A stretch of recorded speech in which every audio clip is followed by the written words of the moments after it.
டெல்லி நம்ம மேல எப்படியெல்லாம் ஆதிக்கம் செலுத்துறாங்க? ஒன்றா ரெண்டா? இந்தி மொழியை திணிக்கிறாங்க. நம் மாணவர்களை பலி வாங்கக்கூடிய நீட் தேர்விலிருந்து விலக்கு தர மறுக்கிறாங்க.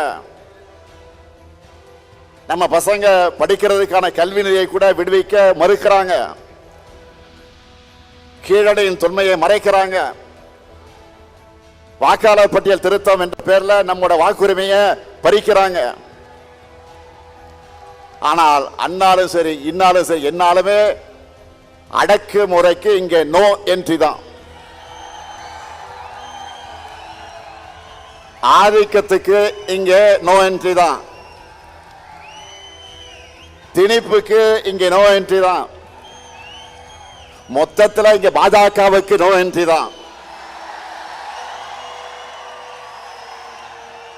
இது பெரியார், அண்ணா, கலைஞர் செதுக்கின தமிழ்நாடு. இளைஞர்களுக்கு சொல்றேன்,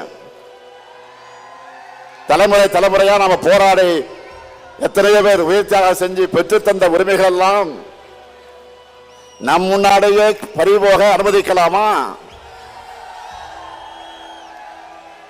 பாஜகவை பேர் நாம தடுத்து நிறுத்தலனா அடுத்த மாநிலங்களே இருக்கக்கூடாது என்பதை நோக்கித்தான் நகருவாங்க.